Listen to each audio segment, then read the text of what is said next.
So ito po yung mga bonsai materials ko. So ang gagawin ko nito is ano na lang siya, parang coconut ba nga kabog-bawog. Then yun lang, single siya. So dili ko siya common, pero may ibang lugar na common ito, kaya inaalagaan ko kasi ang tagal magtubo this kind of materials. So ito muna ang tatrabahuin ko for this day. And there is more than 20 na kabuk sila, pero daghan ang namatay dahil na masubrahan usay kapuno, dali siya mamatay. So like this one, para ma-emphasize yung pagliko-liko niya, ang imabaw ra nga side or dire sa top ra ang dahon nga pag-auso nako. So it takes for how many years pa rin siya bago matapos. So gawin dito, i-maintain na lang. So iwan ko kung ilan na lang na iwan dito. Then also with the chicken, tinalabas ko kasi yung kanon kanang bugawon tong mungaan nga galumlom. So jasok na dili to madaot kasi naglupad-lupad man to ganiha. Dula kay ang manok. So yun ang sekreto din pagpakanod og manok. So ito na yung malaki na kaunti na punuan. Then naka-ikis-ikis na siya pataas. So ting-ting, tira. Ang gawin dito is lagi ito ikakat itong nagkuan na na gawas. Then after that dumami yung dahon ditong banda. So yan ang itsura niya, parang niyog nga nagikis-ikis. Yan. So itong mga kinating ko, this one, especially this one is lingod-lingod pa. Try ko na lang na itanim ito para dumami kasi mahirap magpadami ng ganito.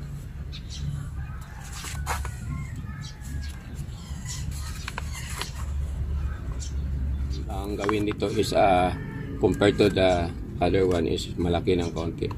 So saka mag seedlings pa ko ng maraming nito kasi ang nangyari is putulin ko dito, then dito, then dito hanggang kung saan yung wire last. So, dito na lang. Tapos itong kinat ko, itatanim ko rin ito para hindi masayang. So yun ang itsura niya.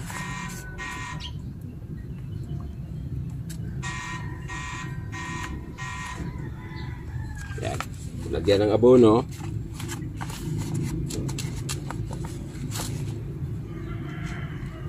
So everyday dito sa bahay is lagi ako nagtatrabaho.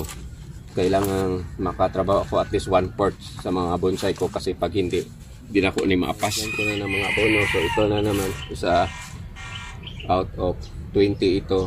So naiwanan ng siyam na binla nagsiyam dahil na may namatay na pod. So 8 na lang ang naiwan. So this one try ko gawin itong cascade. So ang problema lang ko na di ko makontrol ang paglagay ng abono. Minsan magka-overdose na abono kaya mamatay. So lipat naman tayo sa ibang bonsai materials ko. So itong namatay, try ko ito i-baon dito, sana mabuhi. Tapos ilagay lang dito sa ilalim yung dili kayo mainitan.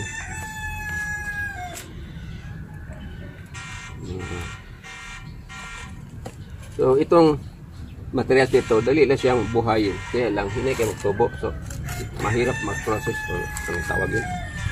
Balik lang tayo sa ibang lugar.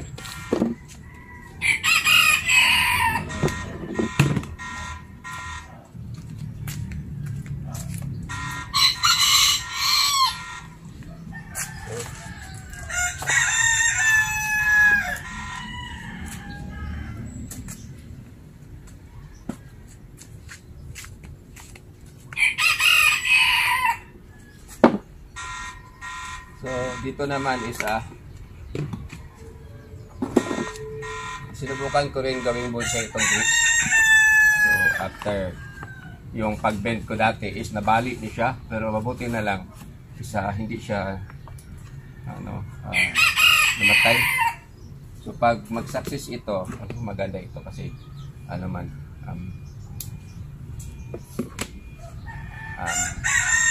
mag-success lahat ito. Ayan ako. Right.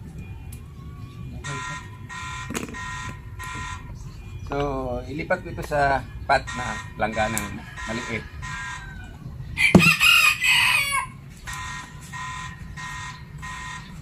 Para naman mas ano siya dito sa baba yun ang crack. May patay kasi sa nga oh. Pero sa awa nabuhay man. Ilipat ko ito siya sa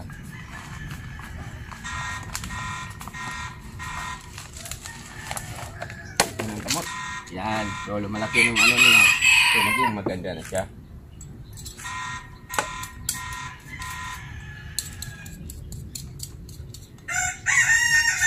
So, yung mga ibang tao, madali sila magbuhian ng grapes. Pero ako, maraming grapes doon sa pader. Nakakulatay.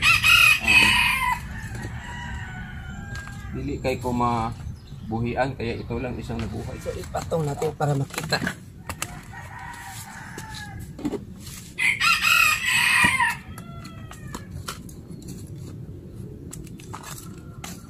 Yung ginamit ko mga soil dito, ordinary na lang. Hindi na ako nag-provide yung special special soil para sa bonsai kasi pag magamit ako ng special soil, wala ko pangbili.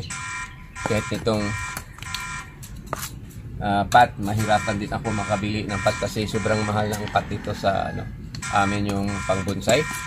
Mga 1,000 plus yung isa. So, ang dami nitong mga materials ko, mga around 30 plus siguro itong bonsai materials ko dito. Yan naman to. So, yun ang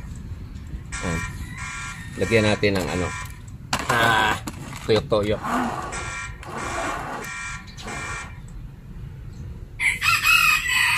Yan, bawog-bawogin natin. Okay, so ibaw-baw. So, careful sa dito akong dito. Nay mga sanga diri nga mo'y giikuan ako tapos namatay. Patay. Instead i-wire ko.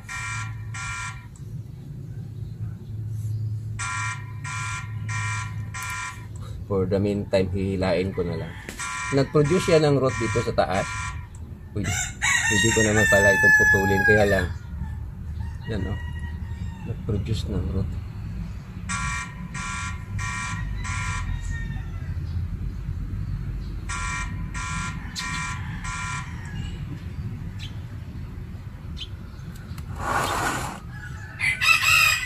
So, ito, pag hindi ito magsalingsing, continue ito. Pag magsalingsing nito, putulin ko ito. Yun. So, for the ngayon, para maging makapal yung mga dahon nila, ikakat ko muna na lang sila. Kaiksi. Para magsalingsing pa niya, then kumupal pa, maging maganda pa to. So, yun. So, this is my grapes bonsai materials. Tapos, lagyan ng abono. Then, lipat tayo sa ibang bonsai materials nandito sa paligid. So, mahaba na yung video ko. Naka 15 minutes na. So, ang gawin ko dyan is, na lang, fast forward para mag-live. Then, we have lipat naman ito. Balik na ito sa lugar. May nakita ko dito sa tabi. Ito. Iya. So, dry na yung leaves niya. Ang gawin ko dito is i-depulate para magbago itong leaves tapos tignan kung ano i-adjust sa forma niya. So maganda siya pero pangit yung pot. Kaya naging pangit siya. So nag-dry na yung leaves. So ang gawin ko ito, depulate na lang dahil pag magbago ito, sana maging maganda siyang tingnan. So natapos ko na natanggalan ng dahon tapos tinanggalan ko rin lahat or kinuha ko na rin lahat yung wire. So ito yung wire na kuha ko. So hindi ko na ito babalikan ng wire. Tapos ilipat ko siya sa mamahalin na pot. So nakakita ako ng pot doon. So ito yung So ito yung itsura ng pot ko na kuha. So it is mamahalin because it is ceramic. Yan to, tingnan mo na to. So it's not a plastic. Yan, it is a ceramic. So, pwede naman ito kasi cascade man eh. So, mahaba ng kaunti. So, sa palagay ko maging maganda. Tapos, pwede ko na ito may binta na sa mamahaling halaga. So, ang bili nitong pot is nasa 800. Ito city sa ceramic. Yeah. Binutasan ko dito sa ilalim. Muntik pang nabasag. So, ilipat ko na dito. Tapos, tignan na lang natin kung maging maganda pa siya. So, matawag ko na ito na bonsai na maliit na cascade. Kasi wala na siyang wire. Tapos, matanda na. Tapos, nakapat na siya ng ano tawag dito? Mamahalin na, murahin na pot. Dali lang. So, ito is what do you call it? Is ano yun? Kung para starting pot dito. So, dagan siyang ugat. Yan o. Kalapad. So, hindi ko ito putulan ng ugat. Itapok ko na yung silalong. Kasi pag putulan ko ng ugat, manibago na naman ito na starting. Ang mangyari sa mudag ko ng dahon. Mahaba itong video ko ngayon.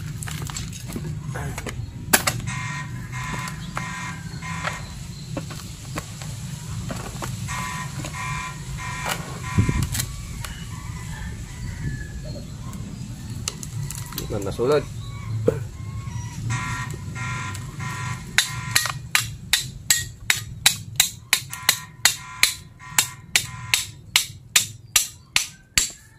Natipak.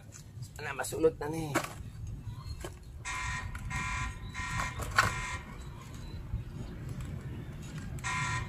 Ay, sa awa ng Diyos, nasulod pa po. So, di ba, gwapo-gwapo lang taon gamay. Patindog ni gamay, tapos ibibent ng kaunti. Ito lang problema kasi naka-straight siya. Sana kung gumaganon ito, mas magandang tingnan. Ito, kung gumaganon ito, pero wala na tayong magagawa. Di man na mabent.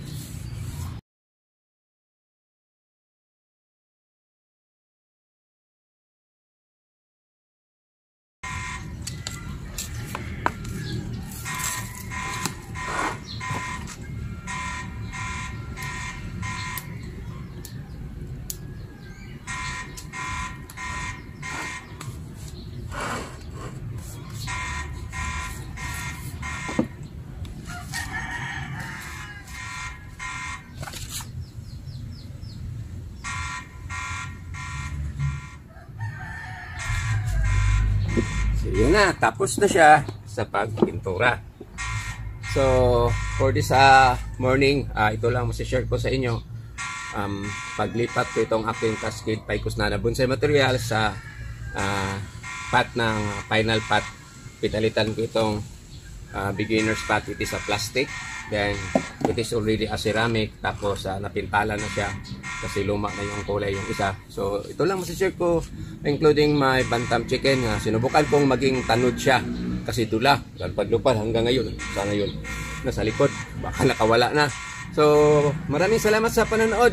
God bless you all. Have a nice morning ahead of you. Bye-bye.